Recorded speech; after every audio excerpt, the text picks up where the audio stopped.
গভীর রাতে ইমাম সাহেবের কামরায় সুন্দরী হিন্দু যুবতী মেয়ে আসলো। তারপর যা ঘটল তা আপনার শরীরের পশম দাঁড় করিয়ে দেবে। প্রাচীন শহরের এক প্রান্তে বিশাল মসজিদ, আর তার সাথেই লাগোয়া ইমাম সাহেবের হুজরাখানা। এই হুজরাখানায় থাকেন যুবক ইমাম, যার নাম আহমদ। বয়সে তরুণ হলেও জ্ঞানে ও প্রজ্ঞায় শহরের বৃদ্ধরাও তাকে মান্য করে।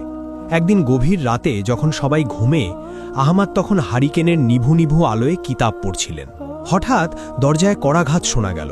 আহমদ উঠে ধীরে ধীরে দরজার দিকে এগিয়ে গেলেন এবং দরজা খুললেন। দরজা খুলতেই ঘরের ভেতরে আছড়ে পড়ল এক যুবতী নারী। আহমদ দ্রুত সরে গেলেন। নারীটি মেঝেতে পড়েই হাঁপাতে লাগল। তার পরনে দামি রেশমি কাপড়, গলার হাড় আর হাতের চুড়িগুলো সাক্ষ্য দিচ্ছে সে সাধারণ ঘরের কেউ নয়। তবে তার পোশাকের ধরন আর কপালে লেপ্টে থাকা সিঁদুরের অবশিষ্ট দাগ বলে দিচ্ছে সে হিন্দু সম্প্রদায়ের।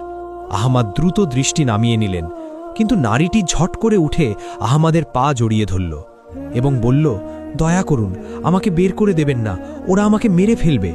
এটা শুনে আহমদ বললেন, আপনি কে? এই গভীর রাতে একজন গায়রে মাহারাম নারী আমার হুজরাখানায়?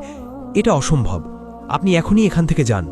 নারীটি তখন কান্না জড়িত কণ্ঠে বলল, হুজুর, আমি জানি এটা পাপ, আমি জানি এটা আপনার ধর্মের নিয়ম নয়, কিন্তু আমি নিরুপায়। আমি শহরের প্রধান বণিকের মেয়ে, আমার নাম নীলা। আজ রাতে শহরের শাসনকর্তা আমার বাবাকে হত্যা করেছে। সে এখন আমাকে খুঁজছে। আমি যদি এখন বাইরে যাই, ওরা আমাকে ছিঁড়ে খাবে। দয়া করুন, শুধু আজকের রাতটুকু। মেয়েটির কথা শুনে আহমদ থমকে গেলেন। শহরের শাসনকর্তা জালেম খান এক অত্যাচারী শাসক। তার লোলুপ দৃষ্টি থেকে এই শহরের কেউ নিরাপদ নয়। কিছুক্ষণ পর আহমদ বললেন, কিন্তু এখানে আপনার থাকা নিরাপদ নয়। কেউ যদি দেখে ফেলে তবে আমার এবং আপনার উভয়েরই মৃত্যুদণ্ড হবে। সমাজ এটা মেনে নেবে না। তখন নীলা কাঁপতে কাঁপতে বলল, মৃত্যু তো বাইরেও অপেক্ষা করছে। আপনার এখানে থাকলে অপবাদ জুটবে, কিন্তু বাইরে গেলে আবার ইজ্জত আর প্রাণ দুটোই যাবে। আমি শুনেছি মুসলমানরা আমানত রক্ষা করে। আমি আজ আপনার কাছে আমানত। আপনি কি আমাকে হায়েনাদের হাতে তুলে দেবেন? এটা শুনে যুবক আহমদের কপালে চিন্তার ভাঁজ পড়ল। একদিকে কঠোর ধর্মীয় অনুশাসন ও সামাজিক নিয়ম, অন্যদিকে একজন বিপদগ্রস্ত নারীর সম্ভ্রম ও জীবন রক্ষা। ইসলাম অসহায়ের সেবাকে সর্বোচ্চ গুরুত্ব দেয়, কিন্তু প্রেক্ষাপটটি অত্যন্ত জটিল। তাই আহমদ অসহায়ের সেবাকে সর্বোচ্চ গুরুত্ব দেয়, কিন্তু প্রেক্ষাপটটি অত্যন্ত জটিল। তাই আহমদ দ্রুত সিদ্ধান্ত নিলেন, যা হবার হবে, কিন্তু তিনি সহযোগিতা করবেন। তিনি দরজাটি শক্ত করে বন্ধ করে দিলেন এবং মোটা কাঠের খিল তুলে দিলেন। তারপর তিনি নীলাকে বললেন, শোনেন, আমি আপনাকে আশ্রয় দিচ্ছি, কিন্তু শর্ত আছে। ফজরের আজানের আগেই আপনাকে এখান থেকে চলে যেতে হবে। আর আমি যতক্ষণ এই ঘরে আছি, আপনি ওই কোণে পর্দার আড়ালে থাকবেন, ভুলেও সামনে আসবেন না। এটা শুনে নীলা কৃতজ্ঞতায় মাথা নাড়ল। তারপর সে দ্রুত গিয়ে ঘরের কোণে রাখা পুরনো পর্দার আড়ালে নিজেকে লুকিয়ে ফেলল। অতঃপর আহমদ আবার তার কিতাবের সামনে বসলেন, কিন্তু তার মনোযোগ আর কিতাবে নেই, তার কান বাইরের শব্দের দিকে। এভাবে মিনিট 10 পার হলো। তারপর শোনা গেল ঘোড়ার খুরের আওয়াজ, অনেকগুলো ঘোড়া। এতে আহমদের বুক কেঁপে উঠল। জালেম খানের সৈন্যরা চলে এসেছে। তারা বাহির থেকে বলছিল, ইমাম সাহেব, দরজা খুলুন। আহমদ শান্ত থাকার চেষ্টা করলেন এবং উঠে দরজার কাছে গেলেন, কিন্তু খুললেন না। ভিতর থেকে বললেন, কে? এত রাতে আল্লাহর ঘরে কি চাই? তখন বাইরে থেকে এক সেনাপতি হেঁকিয়ে বলল, আমরা শাসনকর্তার লোক। খবর পেয়েছি এক বিধর্মী মেয়ে পালিয়ে এই দিকে এসেছে। কেউ একজন দেখেছে সে মসজিদের সীমানায় ঢুকেছে। দরজা খুলুন, আমরা তল্লাশি করব। এটা শুনে আহমদ শক্ত গলায় বললেন, এটি মসজিদ, আল্লাহর ঘর। এখানে কোনো অপরাধী বা পলাতক নেই। আমি ইবাদত করছি, ব্যাঘাত ঘটাবেন না। এটা শুনে সেনাপতি অট্টহাসি দিয়ে বলল, ইবাদত পরে হবে, আমাদের কাছে খবর পাকা। আপনি যদি দরজা না খোলেন, আমরা ভেঙে ভেতরে ঢুকব। আর যদি মেয়েটাকে আপনার ঘরে পাওয়া যায়, তাহলে ইমামতির স্বাদ আমরা মিটিয়ে দেব। আহমদ তখন তাকালেন সেই কোণের দিকে, যেখানে নীলা লুকিয়ে আছে। শহরে দাঙ্গা বেঁধে যাবে, মুসলমানদের সম্মান ধুলোয় মিশে যাবে। আবার মেয়েটিকে তাদের হাতে তুলে দেওয়া মানে তাকে ধর্ষণের মুখে ঠেলে দেওয়া। তাই আহমদ সিন্দুকটার দিকে তাকালেন। ওটা বেশ বড়, ভেতরে কিতাব রাখা হয়। আহমদ ফিসফিস করে বললেন, ওরা দরজা ভেঙে ফেলবে, আপনাকে এই সিন্দুকের ভেতরে ঢুকতে হবে। শ্বাস নিতে কষ্ট হবে, কিন্তু এছাড়া উপায় নেই। আমি ওদের বিদায় করার চেষ্টা করছি। এটা শুনে নীলা কোনো প্রশ্ন না করে দ্রুত সিন্দুকের ভেতর ঢুকে কুঁকড়ে বসল। তখন আহমাদ সিন্দুকের ডালা বন্ধ করে দিলেন, কিন্তু পুরোপুরি তালা দিলেন না, যাতে সামান্য বাতাস ঢুকতে পারে। তারপর তিনি তার গায়ের জুব্বাটি খুলে সিন্দুকের উপর ছড়িয়ে দিলেন এবং জায়নামাজ বিছিয়ে ঠিক সিন্দুকের সামনেই নামাজে দাঁড়িয়ে গেলেন। ঠিক তখনই মর্মর শব্দে দরজার খিল ভেঙে ৩ জন সশস্ত্র সৈন্য হুজরাখানায় প্রবেশ করল। তাদের হাতে খোলা তলোয়ার। সেনাপতি সামনে এগিয়ে এলো। আহমাদ তখন নামাজে, তিনি নড়লেন না, সেজদায় পড়ে রইলেন। সেনাপতি পুরো ঘরটা তল্লাশি করল, কিন্তু কেউ নেই। তারপর সেনাপতির দৃষ্টি পড়ল সেজদারত আহমাদের সামনে থাকা বড় সিন্দুকটার দিকে, যার ওপর আহমাদের জুব্বা রাখা। সেনাপতি সেখানে এগিয়ে গেল। সে তলোয়ারের আগা দিয়ে সিন্দুকের ওপর রাখা জুব্বাটা সরালেও আহমাদের সেজদা শেষ হল না।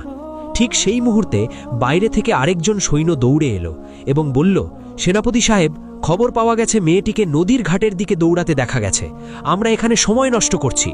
তখন সেনাপতি একবার আহমাদের দিকে তাকালো, তারপর সিন্দুকের দিকে। তার মনে সন্দেহ তখনও যায়নি। তারপর সে বলল, আহমাদ সাহেব, নামাজ কি শেষ হবে না, নাকি নামাজ শেষ হলেই কোনো গোপন সত্য বের হবে? অতঃপর আহমাদ শান্তভাবে আল্লাহু আকবার বলে সোজা হয়ে বসলেন। তিনি সেনাপতির চোখের দিকে তাকিয়ে শান্ত স্বরে বললেন, আল্লাহর ঘরে আপনারা অস্ত্র নিয়ে প্রবেশ করেছেন। এটা কি শাসকের হুকুম, নাকি আপনারা আল্লাহর চেয়েও বড় কোনো ক্ষমতার অধিকারী হয়ে গেছেন? সেনাপতি তখন ধমক দিয়ে বলল, তর্ক করবেন না, সিন্দুকে কি আছে? তখন আহমাদ বিন্দুমাত্র বিচলিত না হয়ে বললেন, কিতাব, আল্লাহর কালাম।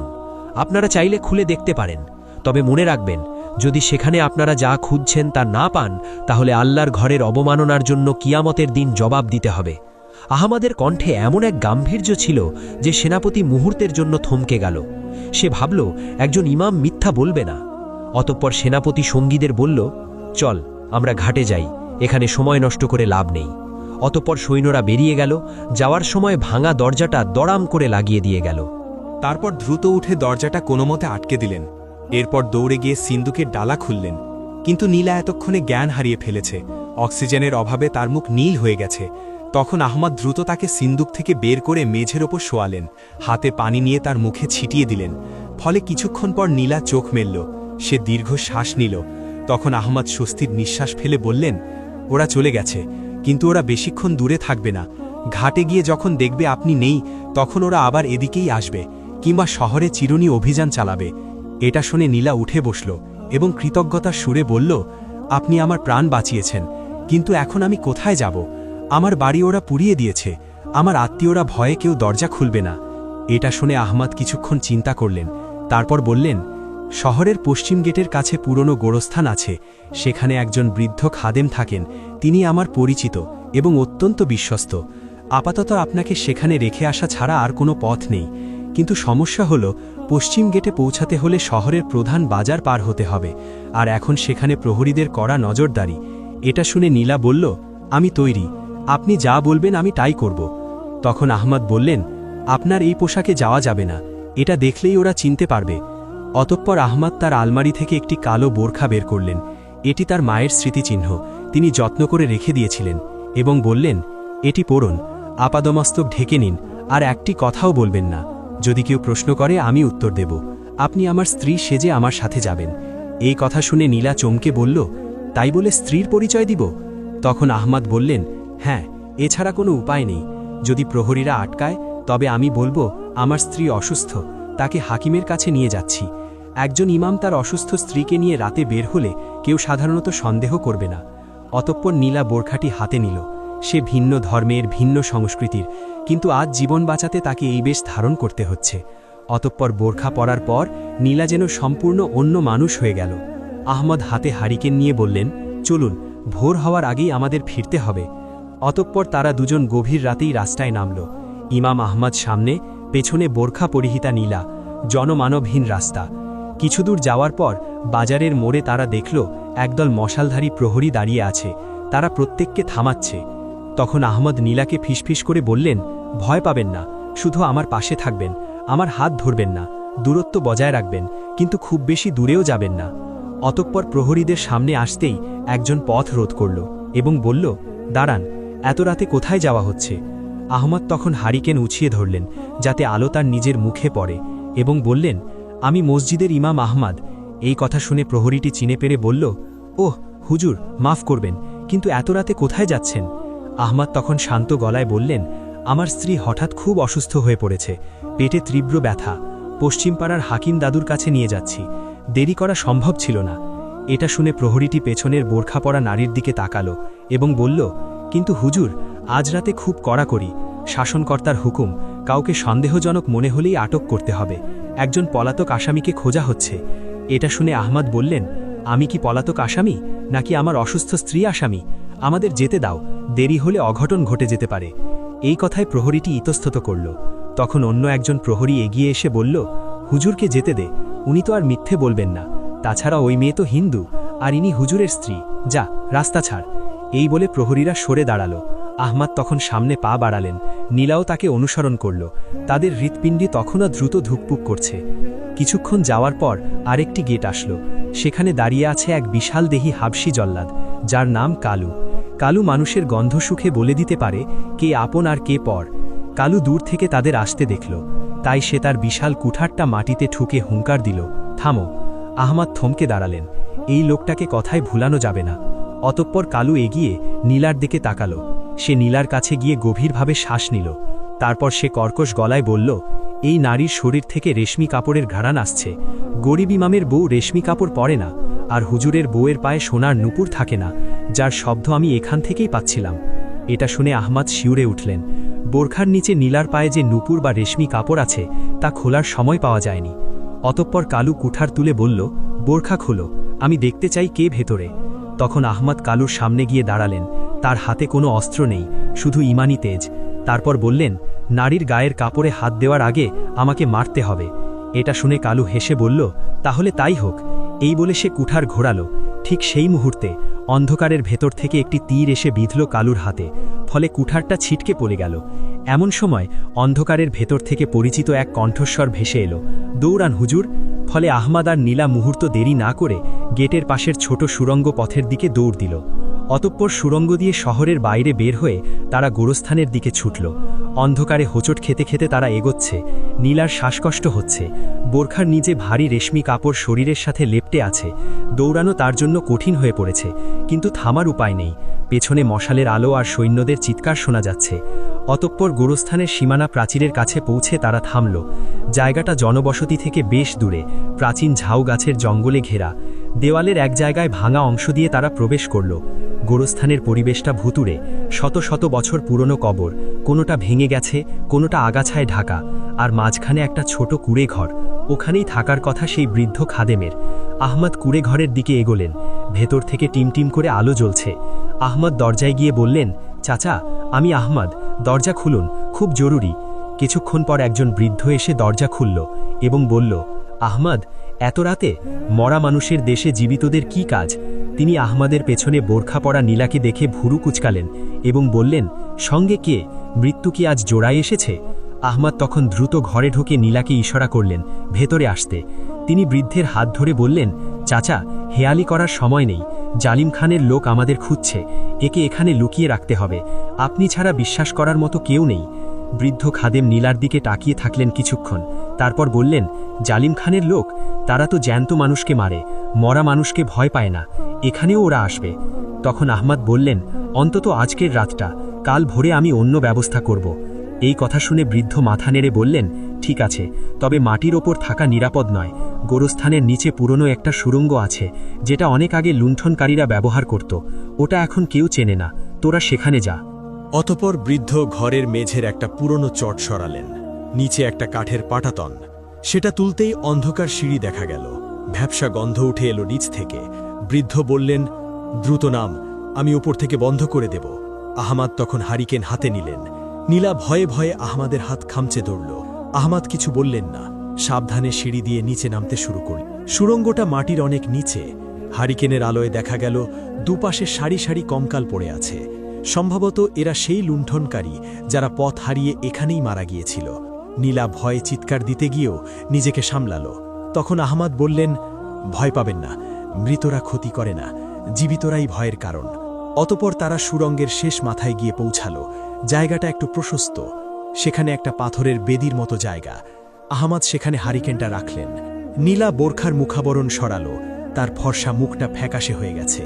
সে বলল, আমার বাবার কি হবে? আমি পালিয়ে এলাম, কিন্তু বাবার লাশটা তো ওরা। তখন আহমাদ বললেন, এখন এসব ভেবে লাভ নেই, আগে আপনাকে বাঁচতে হবে। আপনার কাছে কি কোনো মোহর বা মূল্যবান কিছু আছে? কারণ পালানোর জন্য অর্থের প্রয়োজন হবে। তখন নীলা তার গলার হার আর হাতের দামি চুড়িগুলো দেখিয়ে বলল, এগুলো অনেক দামি, কিন্তু এগুলো বিক্রি করতে গেলেই তো ধরা পড়ব। এটা শুনে আহমাদ চিন্তিত মুখে বললেন, ঠিক বলেছেন, এগুলো এখন সম্পদের চেয়ে বিপদ বেশি, এগুলো লুকিয়ে রাখতে হবে। হঠাৎ ওপর থেকে ধূপধাপ শব্দ শোনা গেল। মনে হচ্ছিল কেউ কুড়ে ঘরের মেঝেতে জোরে জোরে পা ফেলছে। তারপর বৃদ্ধ খাদেমের আর্তনাদ শোনা গেল, বল বুড়ো, ওরা কোথায় গেল? আমরা দেখেছি ওরা এদিকেই এসেছে। এসব শুনে নীলা ভয়ে আহমাদের দিকে তাকালো। আহমাদ ঠোঁটে আঙুল দিয়ে চুপ করতে বললেন। তারা নিঃশ্বাস বন্ধ করে অপেক্ষা করতে লাগল। হঠাৎ ওপর থেকে এক ভারী গলার আওয়াজ এলো। সারা ঘর খুঁজলাম, কোথাও নেই, মনে হয় জঙ্গলে পালিয়েছে। বুড়োটাকে বেঁধে রাখ, ফেরার পথে জেরা করা যাবে। সৈন্যরা বেরিয়ে গেলেও আহমাদ নিশ্চিন্ত হতে পারলেন না। তিনি জানেন, জালেম খানের বিশেষ বাহিনী নেকড়ে দল এত সহজে হাল ছাড়ে না, তারা গন্ধ সুখে শিকার ধরে। এভাবে ঘণ্টাখানেক পর সব শান্ত হয়ে গেল। আহমাদ বললেন, আমাদের এখান থেকে বের হতে হবে, কিন্তু সেই পথ দিয়ে নয় যেখান দিয়ে এসেছি। এই সুরঙ্গের অন্য কোনো মুখ থাকার কথা। তিনি হারিকেনটা নিয়ে দেওয়ালগুলো পরীক্ষা করতে লাগলেন। সুরঙ্গের শেষ প্রান্তে একটা দেওয়াল দেখে মনে হলো সেটা আলগা পাথর দিয়ে তৈরি।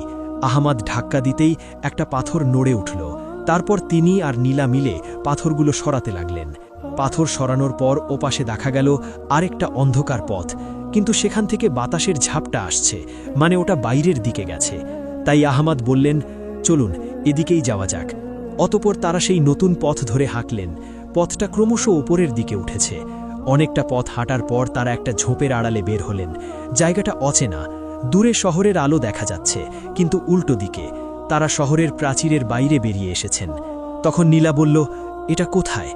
আহমাদ চারপাশ দেখে বললেন, এটা শয়তানের টিলা, এখান থেকে নদী খুব কাছে, আমাদের নদী পার হতে হবে। কিন্তু নদীর ঘাটে যাওয়ার আগেই তাদের পথ আটকালো এক ছায়ামূর্তি।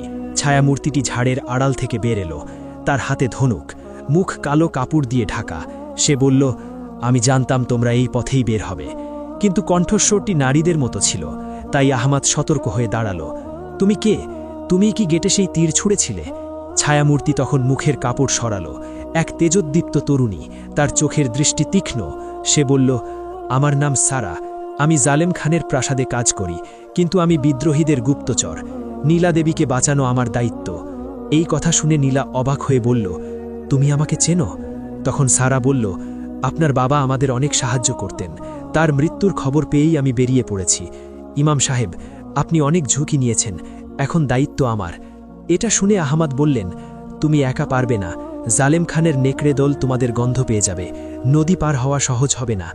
তখন সারা বলল, নদী পার হওয়ার জন্য নৌকা তৈরি আছে, কিন্তু সমস্যা অন্য জায়গায়। জালেম খান শহরের সব মাঝিকে হত্যা করেছে, যাতে কেউ পালাতে না পারে।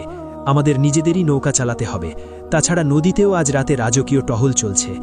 এই কথা শুনে আহমাদ বললেন, তাহলে উপায় কি? তখন সারা পকেট থেকে একটা মানচিত্র বের করল এবং দেখিয়ে বলল, শহরের উত্তরে একটা পুরনো ভানির কল আছে, সেখান দিয়ে নদীর নিচে একটা গোপন ড্রেনেজ সিস্টেম আছে। ওটা দিয়ে আমরা সরাসরি নদীর ওপারে দুর্গে পৌঁছাতে পারবো না, তবে জঙ্গলে উঠতে পারবো। কিন্তু পথটা বিপজ্জনক, ওটা সাপ আর কুমিরে ভরা। তখন নীলা বলল, আমি আর পারছি না, আমার পা আর চলছে না। তখন আহমাদ বললেন, থামার সময় নেই, চলুন ভানির কলের দিকে। অতপর তারা তিনজন অন্ধকারের মধ্যে দিয়ে উত্তর দিকে রওনা দিল। কিন্তু তারা জানত না তাদের পিছু নিয়েছে কালু। গেটে তীরের আঘাত তার হাতে লাগলেও সে দমে যায়নি। সে রক্তপড়া হাত নিয়ে কুকুরের মতো গন্ধ সুখে সুখে তাদের পিছু নিয়েছে, আর তার সাথে আছে আরও 10 জন দুর্ধর্ষ যোদ্ধা। অতপর তাদের ভানির কলের কাছে পৌঁছাতে পৌঁছাতে ভোর হয়ে গেল। আজানের ধ্বনি ভেসে আসছে দূর খেতে। আহমাদের মনটা হু হু করে উঠল। আজ ফজরের নামাজ তিনি তার মসজিদে পড়াতে পারলেন না, হয়তো আর কোনোদিনও পারবেন না। কিন্তু পুরনো ভানির কলটা বিশাল পাথরের তৈরি, নিচ দিয়ে কালো নোংরা পানি নদীতে পড়ছে। তখন সারা বলল, আমাদের এই নোংরা পানির ভেতর দিয়েই যেতে হবে। কিন্তু নীলা ঘৃণায় নাক সিটকালো, কিন্তু কিছু বলল না। অতপর তারা নামতে শুরু করল। পানি কোমর সমান, প্রচণ্ড দুর্গন্ধ। হঠাৎ পেছনে একটা বিকট শব্দ হলো। কালু তার বাহিনী নিয়ে হাজির। চিৎকার করে বলল, ওরে শয়তানের বাচ্চারা, ভেবেছিস পালাতে পারবি? এই বলে সৈন্যরা তাদের ঘিরে ফেলতে শুরু করল। সামনে নদী, পেছনে কালু, দুই পাশ বন্ধ। তখন আহমদ সানাকে বললেন, তোমরা ড্রেনের ভেতরে ঢোকো, আমি ওদের আটকাচ্ছি। এটা শুনে সারা বলল, অসম্ভব, আপনি মারা যাবেন। তখন আহমদ হেসে বললেন, ইমামের কাজ শুধু নামাজ পড়ানো নয়, জালিমের সামনে দাঁড়ানো। তোমরা যাও। প্রিয় বন্ধুগণ, পর্বটি আজকের মতো এই পর্যন্তই। পরবর্তী পর্ব দেখতে চাইলে ভিডিওটিতে লাইক দিয়ে কমেন্ট বক্সে জানিয়ে দিন। ভালো থাকবেন। আল্লাহ হাফেজ।